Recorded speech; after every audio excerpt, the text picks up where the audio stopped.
இப்ப இறைவன் சொன்னா நீ பிடிச்சிட்டு கீழே மறைக்கல அதை விற்று நான் உன்னை பாதுகாக்கிறேன் அப்படின்னு. என்ன மறக்கலை விடுறதா? என்கிட்ட இருக்கிற ஒரே நம்பிக்கையே அதுலதானே இருந்துகிட்டு இருக்கு. இப்ப நான் அதை விட்டு விட ஏன் நிலைமை என்ன ஆகுறது? அந்த விடவே இல்லைங்க கடைசி வரைக்கும். ஆனா என்ன சொன்னாரு இறைவனே, நீ என்ன சொன்னாலும் செய்யற, நீ நான் காப்பாத்துன்னு சொன்னாருதான். இப்ப கைவை விடல. கேவலம் ஒரு மரத்தினுடைய கிளைய நம்பிக்கை அளவுக்கு கூட படைத்த ரப்ப அவர் நம்பல. கடைசி வரைக்கும் விடவே இல்லையே, பிடிச்சிட்டே தான் நிற்கிறாரு காலை விடிகிற வரைக்கும். காலையில விடியுது, கீழே பாக்குறாரு, அவர் காலுக்கும் தரைக்கும் ஒரு ஜான் தான் இருக்கு. அதான் இறைவன் தான் கையை விடுறா பாதுகாக்கிறேன்னு சொன்னது இறைவன் அதனாலதான். ஆனா இந்த நம்பல. அத சொல்றது வேறு, சொல்றப்பறம் நடக்கிறங்கிற வேற. அப்ப இறைவன் நம்ம கூட இருக்கிறான் எல்லாம் தான் சொல்லலாம். உணர வைப்பது தரீக்கத். இறைவன் தரீக்கத்துல ஒரு ஆள் வரலன்னு வச்சுக்கிறேங்களேன், சில வசனங்களா இருக்கும், புரியாமலேயே இந்த உலகத்தை விட்டும் செல்கிற அவல நிலை ஏற்படும். இறைவன் குர்ஆன்ல சொல்றான், ஐனமா துவல்லு ஃபஸம்ம வஜ்ஹுல்லாஹ், நீங்க எங்க திரும்பினாலும் அங்கே அல்லாஹ் இருக்கிறான். இந்த வசனம் சொல்லுது. இப்ப நமக்கு சாதாரண நிலையா இருந்தா என்னங்க, உங்களுக்கு நான் தெரியுறேன், எனக்கு நீங்க தெரியுங்க, மரம் தெரியுது, வீடு தெரியுது, லைட்டு தெரியுது, மைக்கு தெரியுது, அல்லாஹ் தெரியலையேங்க. அல்லாஹ் சொல்றான் நீங்க எங்க திரும்பினாலும் அங்கே அல்லாஹ் தான். ஒண்ணு அல்லாஹ் சொல்றது பொய்னு வரணும், நம்முடைய பார்வையில கோளாறுன்னு வரணும். ரெண்டு தான் ஒண்ணுதான். ஆனா அல்லாஹ் நிச்சயமா பொய் சொல்ல மாட்டான், அவன் சொன்னது உண்மை. அப்படியானால் பார்வை கோளாறு நம்மிடம் இருக்கிறது. எங்கு திரும்பினாலும் இறைவனை காண வேண்டும். அந்த பயிற்சியை கொடுப்பதுதான் தரீக்கத், ஆன்மீகம்ங்கிறது. அந்த தரீக்கத் ஒரு நாள் வரணுங்க, இந்த வசனமான இருக்கும், புரியாமலேயே இந்த மண்ணுக்குள்ள போயிடுவார், கபருக்குள்ள போயிடுவார். வசனங்கள் அப்படியே இருக்கும். எவ்வளவு பெரிய அவமானம்! குர்ஆனுடைய வசனம், இறைவன் சொல்லித்த வசனம் என்னவென்று புரியாமலே இந்த உலகத்தை விட்டு ஒரு செல்கிறார் என்றால் எவ்வளவு பெரிய இழப்பு அது அவருக்கு. அந்த இழப்பு வரக்கூடாதுன்னு சொல்லிதான் நம்ம தரீக்கத்துக்கு வாங்குகிறோம். தரீக்கத்து அப்படிங்கிறது சாதாரண விஷயம் இல்லை. ஒரு மனிதன் எப்படி வாழ வேண்டும் அதை சொல்லிக் கொடுப்பதுதான் தரீக்கத்து அப்படிங்கிறது. அதே போல மனிதன் இதுலதான் நிறைவு அடைவான். தரீக்கத்து வந்தாதான் இறைவன் என்ன தந்தாலும் போதும் நினைப்பான். இல்லைன்னு சொல்லுங்களேன், எவ்வளவு கொடுக்கட்டும் பத்தாது அல்லாஹ் குறை சொல்லிட்டு இருப்பான். அல்லாஹ் என்ன இப்படி வச்சுட்டான், அப்படி வச்சுட்டான், இவன் குறை சொல்லிக்கிட்டே இருப்பான் அல்லாஹ்வை. தரீக்கத்துக்கு வாங்க, இறைவன் என்ன செய்தாலும் கூட அதை கொண்டு திருப்தி அடைவார். ஓசனாம் ரலியல்லாஹு அப்படி செஞ்சு காமிச்சாங்கல்ல, அதுதான் தரீக்கத்துவாதிகளுடைய உயர்ந்த குணம். அடுத்த மாதிரி ஆளுநர் ஆசை இருக்காது. ஆனா சாமானியர்களுக்கு அந்த ஆசை வரும். ஒரு ஆள் பணக்கார பார்த்தா அந்த மாதிரி நம்ம இருக்கணும், ஒரு ஆள் பெரிய பதவிக்கு போனா அந்த மாதிரி நம்மள வரும். இப்படியே அடுத்த மாதிரி ஆகணும். எங்க அடுத்த மாதிரி ஆக நம்ம ஆசைப்பட்டா நம்ம இல்லாம போயிடும். இதை நம்ம புரியணும். ஒரு ஆளு அலிப் பே தேன்னு எழுதுறாரு. அலிப் பே தே சே. அலிப் எழுதினாரு, பே போட்டு ஒரு புள்ளி வச்சாரு, தே அதுக்கு 2 புள்ளி, சே 3 புள்ளி. சேக்கு 3 புள்ளி வச்ச உடனே தே சொல்லுது அவரை பார்த்து, என்னப்பா நீ சேக்கு 3 புள்ளி கொடுத்த, எனக்கு 2 புள்ளி தான் தந்திருக்கிற, எனக்கு இன்னொரு புள்ளியை தான். இவன் சொன்னா, இல்லப்பா உனக்கு 2 புள்ளி தான் கரெக்டு, அப்பதான் நீனா இருப்ப அப்படிங்கிறான். இல்ல சேக்கு கொடுத்த மாதிரி எனக்கு 3 புள்ளி தான். உடனே இந்த இன்னொரு புள்ளியை வச்சு விட்டான். படிச்சவன எப்படி படிச்சான்? அலி பே சே சே என்று படித்தான். சே காணா போச்சு. அது 2 புள்ளி இருந்தாதான் தே. அப்ப மத்த மாதிரி ஆசைப்படலாமா? இல்லாம போயிருவோம். அப்படிதான் தேயலாம் போச்சு. அதே போல ஒரு குயவன் வந்து ஒரு பானையும் செய்யறான், குடத்தையும் செய்யறான். பானைக்கு பெரிய வாயி, குடத்துக்கு சின்ன வாயி. குடம் சொல்லுது, ஏன்னா பானைக்கு மட்டும் பெரிய வாயா வைக்கிற, எனக்கு மட்டும் சின்ன, எனக்கும் பெரிய வாயா வை. உடனே பெரிய வாயா வச்சு விட்டான். மக்கள்லாம் பானைன்னாங்க, குடம்னு யாருமே சொல்ல கிடையாது. அது சின்ன வாயா இருந்தாலும் குடம். அடுத்த மாதிரி ஆசைப்பட அப்படிதான் எல்லாம் போயிருக்கும். அணுக வேண்டிய முறை எப்படி இருக்க வேண்டும், அதைத்தான் நம்முடைய தரீக்கத் சொல்லி தருகிறது. நபிகள் நாயகம் ஸல்லல்லாஹு அலைஹி வஸல்லம் அவர்கள் இந்த மார்க்கத்தை எப்படி நடக்க வேண்டும் சொன்னார்களோ, எதற்கு அவன் வந்தாங்களோ, ஏன் இறைவன் சொல்லி தந்த வந்தாங்க. அந்த இறைவன் யார் என்ற அறியணுமா இல்லையா? வமா கலக்துல் ஜின்ன வல் இன்ஸ இல்லா லியஅபுதுன். எல்லாம் அர்த்தம் வைக்கிறது என்ன, மனித இனத்தையும் ஜின்ன இனத்தையும் நான் படைச்சேன் என்ன வணங்குவதற்காக. இப்னு அப்பாஸ் ரலியல்லாஹு அன்ஹு சொல்றாங்க, லியஅபுதுன்னா என்ன தெரியுமில்ல, லியஅரிஃபுன், என்னை அறிந்து வணங்க, அதுதான் முக்கியம்.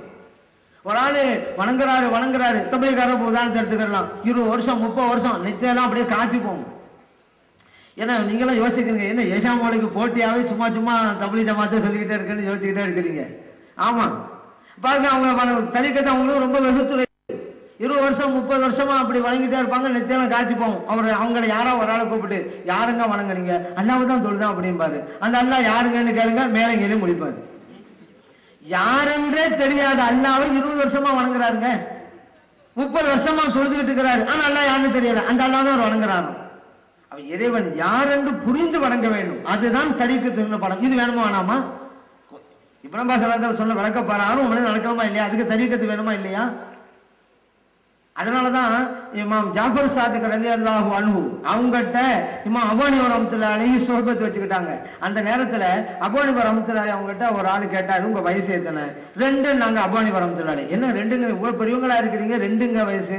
அப்போ அபூ ஹனீஃபா ரஹ்மத்துல்லாஹி சொன்னாங்க, இமாம் ஜாஃபர் சாதிக் ரலியல்லாஹு அன்ஹு என்கிற ஞானியோடு எனக்கு தொடர்பு ஏற்பட்டு 2 வருஷம் ஆகுது. அதனால என்னோட உண்மையான வயசாக அந்த 2 வருஷத்தை தான் நான் கருதுறேன். அதனால என் வயசு 2 அப்படின்னா. அதனாலதான் ஒரு அறிஞர் சொன்னார், மனிதனே, என்னைக்கு நீ பிறக்கிறியோ அன்றிலிருந்து உன்னுடைய வயசு ஆரம்பமாகிறது இல்ல, என்னைக்கு நீ இறைவனை அறிய முற்படுகிறாயோ அன்றிருந்துதான் உன்னுடைய வாழ்நாளை தொடங்குகிறது. அப்ப ஒரு ஆள் 30 வருஷம் 40 வருஷம் தரீக்கத்துக்கு வரலன்னு வச்சுக்கோங்க, அவனுடைய வயசு இன்னும் ஆரம்பமாகல. தரீக்கத்துக்கு வரணும், இறைவனை அறிய முற்படணும், அப்பதான் உண்மையான வாழ்நாள் தொடங்குகிறது. அதான் தரீக்கத்து வாங்க அப்படிங்கிறோம். எல்லாம் குர்ஆன் சொல்லி தரக்கூடியதுதான். அதே போல பாருங்க, இப்படி ஒரு ஆள் சொல்றாரு, எனக்கு அதெல்லாம் எதுக்குங்க, நானே எல்லாம் தெரிஞ்சுக்கிறோங்க அப்படிலாம் வச்சுக்கிறேங்க. அதுக்கு அல்லாஹ் தஆலா எச்சரிக்கை விடுக்கிறான். நீ உனக்கு நேர்வழி காட்டுற சேகம் வேணான்னு மட்டும் போகாதப்பா, அப்படி நீ போனான்னு வச்சுக்க, உன்னை நான் வழி கெடுக்கிறேன்னு அர்த்தம்னு அர்த்தம். அல்லாஹ் குர்ஆன் சொல்றான், வமை யுலில் ஃபலன் தஜித லஹு வலியன் முர்ஷிதா. யாரு இறைவன் வழி கெடுக்க நினைச்சிட்டானோ அந்த மனிதனுக்கு நேர்வழி காட்டுகிற ஒரு ஷேகா அல்லாஹ் கொடுக்க மாட்டான். குர்ஆனுடைய வசனம் தான் இது. வேணான்னு போனா அவருக்கு தான் இழப்பு. யாரும் அல்லாஹ் வழிகளை நினைச்சா அவங்களுக்கு நசீபு கிடைக்காது. அல்லாஹ் யாரை ஏற்றுக்கொள்ளும் நினைச்சிட்டானோ அவங்களை இந்த வழிக்கு கொண்டு வந்துகிட்டே இருப்பான். இந்த வசனத்தின் பிரகாரம் ஏன் இந்த தரீக்கத்து வந்தாதான் மறுமை வாழ்வு தான் உண்மையான வாழ்கிற எண்ணம் வரும். லா ஐஷ இல்லா ஐஷுல் ஆகிரா. வாழ்க்கை என்றால் மறுமையின் வாழ்க்கை தான் வாழ்க்கை. சிலதான் சொல்லிட்டாங்க.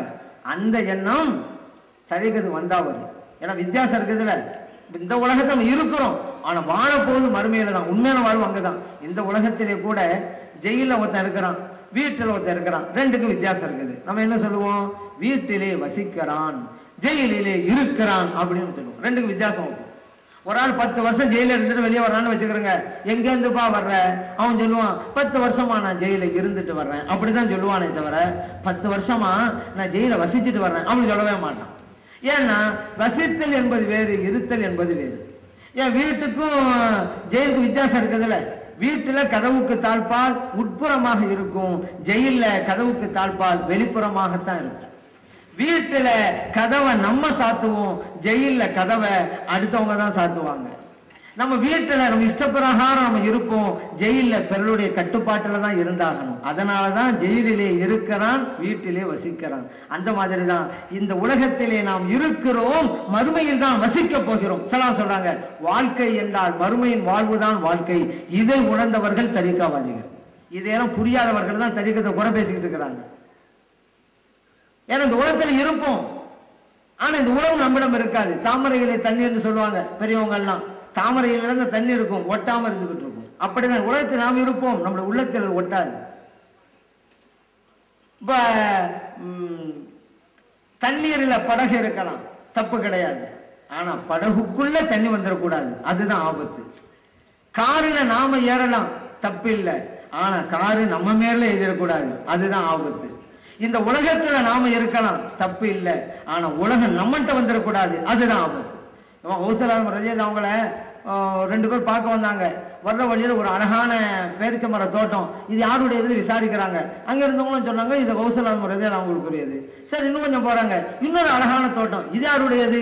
அங்க இருந்தவங்க சொன்னாங்க கௌசலால் முறையே அவங்களுக்கு தான். இப்படியே போறாங்க, நிறைய தோட்டத்தை கௌசலால் முறையே அவங்க மக்கள் சொல்றாங்க. இந்த 2 பேர் யோசிச்சாங்க, என்ன நம்ம ஒரு வழியுள்ளா பார்க்க வந்தோம், இவ்வளவு ஒரு பணக்காரராக இருக்கிறான்னு நினைக்கிறாங்க. ஏன்னா இன்னைக்கு நம்மள சில பேர் அப்படிதான். ஒரு வழியுள்ளா இறை நேசர்னு சொன்னா என்ன தெரியுமா அடையாளம் வச்சிருக்கிறாங்க, ஒரு இலக்கணம் வச்சிருக்கிறாங்க. வழியுள்ளான்னு சொன்னாலே அழுக்கு சட்டை போட்டுக்கிட்டு இருக்கு, கிழிந்த சட்டையை போட்டுக்கிட்டு இருக்கு.